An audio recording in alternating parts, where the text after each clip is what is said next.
We were studying J. Krishnamurti's The First and Last Freedom book. In this, we were studying about awareness. So far, we divided this awareness into 4 parts. So far, we studied 3 parts of it. Before going to the 4th part of it, let us recall whatever we have studied so far. J. Krishnamurti started like this. To know ourselves means to know our relationship with the world, not only with the world of ideas and people, but also with nature, with the things we possess.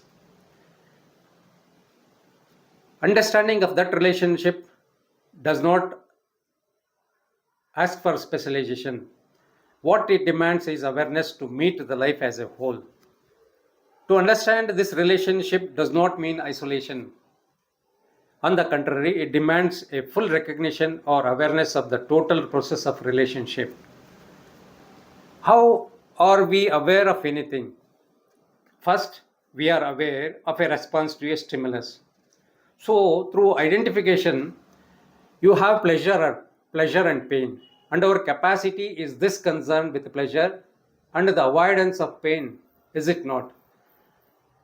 If you are interested in something, if it gives you pleasure, there is capacity immediately. There is an awareness of that fact immediately. And if it is painful, the capacity is developed to avoid it. So we know how to develop a capacity when we require something or when we avoid something. We know how to develop a capacity. What he says is, so long as we are looking to capacity to understand ourselves, we think we are going to fail. He says that if we depend on that capacity, what we were using regularly, if we try to use that capacity to understand ourselves, he says that we are going to fail, because understanding of ourselves does not depend on the capacity. This awareness of oneself can be tested. Then how can we get awareness of oneself? This awareness of oneself can be tested surely in the action of relationship. It can be tested in the way we talk, the way we behave. Watch yourself without any identification, without any comparison, without any condemnation. Just watch, and you will see an extraordinary thing taking place. The extraordinary thing taking place. You not only put an end to the activity which is unconsciousness, because most of our activities are unconscious. You not only bring that to an end, but further you are aware of the motives of that action without inquiry, without digging into it. When you are aware, you see the whole process of your thinking and action. But it can happen only when there is no condemnation. When I condemn something, I do not understand it. And it is one way of avoiding any kind of understanding. If we do not condemn but regard it or aware of it, then the content, the significance of that action begins to open up. Experiment with this and you will see for yourself. Just be aware without any sense of justification. He is telling, just be aware without giving any sense of justification, which may appear rather negative, but it is not negative. He says that just being aware without giving any justification is not a negative. On the contrary, it has the quality of passivity, which is direct action. After all, if you want to understand something, you have to be in a passive mood. You have to be sensitive enough to receive the content of it. It is like being a sensitive photographic plate. If I want to understand you, I have to be passively aware. Surely that is not a question of capacity or specialization. What he says is, if I want to understand you, I have to be passively aware. Being passively aware is not a question of a capacity or specialization. In that process, we begin to understand ourselves. Being passively aware, in that process, we begin to understand ourselves, not only the superficial layers of our consciousness, but the deeper, which is much more important. Why it is more important, the deeper consciousness? Because There are all our motives, our intentions, our hidden, confused demands, anxieties, fears, appetites. Outwardly, we may have them all under control, but inwardly, they are boiling until, until those have been completely understood through awareness. Obviously, there cannot be freedom, there cannot be happiness, there is no intelligence. Is intelligence a matter of specialization? He's asking, is intelligence a matter of specialization? He says, no. Intelligence being the total awareness of our process. And is that intelligence to be cultivated through any form of specialization? Is it possible to cultivate that intelligence through any form of specialization? He says, no. To realize the highest form of intelligence, to realize the highest form of this intelligence, that is, which is truth, which is the highest form of intelligence, that is truth, which is God, which cannot be described. To realize that, we think we have to make ourselves specialists. We think we have to be specialists. We study, we grope, we search out, and with the mentality of the specialist, are looking to the specialist. We study ourselves in order to develop a capacity which will help to unravel our conflicts and our miseries. We think and we try to develop the specialities. Our problem is saying, our problem is, if we if we are at all aware, if we are at all aware whether the conflicts, the miseries, and the sorrows of our daily life, daily existence can be solved by another. Is it possible to solve by another? If we say it is not possible, if they cannot, then how is it possible for us to tackle them? There are so many miseries, there are so many problems. If somebody else cannot solve that, then how to come across it, how to handle them, how to tackle them, is asking the question. To understand a problem, we have so many problems. To understand those problems, obviously requires certain intelligence. We require to understand any problem, we require certain intelligence, and that intelligence cannot be derived from or cultivated through specialization. What intelligence required to understand the problem of ours, that cannot be that cannot be derived from or cultivated through specialization. That intelligence comes into being only when we are passively aware. The intelligence which is required to understand our problem, that comes into being only when we are passively aware of the whole process of our consciousness. We should know the whole process of our consciousness, which is to be aware of ourselves without choice, without choosing what is right and what is wrong. When you are passively aware, you will see that out of that passivity, when we are passively aware, you will see that out of that passivity, the problem has quite a different significance. That time, the problem may have a quite a different significance, which means there is no longer identification with the problem. So we are not going to identify with that problem, and therefore there was no judgment. As long as when we were identifying with that, we were giving judgment. When we come out of that identification with the problem, then therefore there will not be any judgment, and hence the problem begins to reveal its content on its own. The problem begins to reveal its content. If you are able to do that constantly, continuously, then every problem can be solved fundamentally, not superficially. That is the difficulty we are facing, because most of us are incapable of being passively aware. That is the difficulty. Being passively aware is very difficult, because most of us cannot be, we are incapable of being passively aware, letting the problem tell the story without our interpreting it. We do not know how to look at a problem dispassionately. We do not know how to look at a problem dispassionately. We are not capable of it, unfortunately, because we want a result from that problem. We want an answer. We are looking to an end.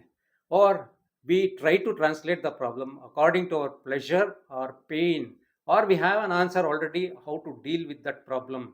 Therefore, we approach a problem which is always new. Therefore, we approach the problem which is always new with the old pattern. The challenge is always the new. but our response is always the old. And our difficulty is to meet the challenge adequately, that is fully. The problem is always a problem of relationship, and to meet the problem of relationship with its constantly varying demands, to meet it rightly, to meet it adequately, one has to be aware passively. If you want to meet it fully and adequately and rightly, one has to be aware passively. This passivity is not a question of determination, of will, of discipline. To be aware that we are not passive. See, once we become aware that we are not passive is the beginning. To be aware that we want a particular answer to a particular problem, surely that is also the beginning. To know ourselves in relationship to the problem and how to deal with the problem, then we then as we begin to know ourselves in relationship to the problem, how to respond, what are our various prejudices, demands, pursuits in meeting that problem, this awareness will reveal the process of our own thinking, of our own inward nature, and in that there is a release. So we studied in the previous classes up till there. Let us see what J. Krishnamurti is telling about awareness further. What is important surely is to be aware without choice. He is telling we should be aware without choice. What I is explaining once again, what happens if you have a choice? Because choice brings about a conflict. Wherever there is a choice, then it brings a conflict. The chooser is in confusion. The chooser is in confusion, therefore he chooses. The chooser, when he is in confusion, because of that he chooses. If he is not in confusion, there is no choice. Only the person who is confused chooses what he shall do or shall not do. The person who is in confusion, he chooses between what to do and what not to do. The man who is clear and simple, the person who is clear and simple does not choose. He will not choose what is. He doesn't choose what is. Action based on idea is obviously action of choice, and such action is not liberating. Any action, if it is that action depends on idea, then it is obviously action of choice, and that action is not liberating. On the contrary, it only creates further resistance, further conflict according to that conditioning thinking. The important thing, therefore, is to be aware from moment to moment. What he is telling is very important point here is to be aware from moment to moment without accumulating the experience which awareness brings. When we are aware, it's going to bring experience. We should not accumulate that experience. When we are aware, we are going to have some experience. We should not accumulate. I'll read out once again. The important thing, therefore, is to be aware from moment to moment without accumulating the experience which awareness brings. Because why we should not accumulate the experience which awareness brings?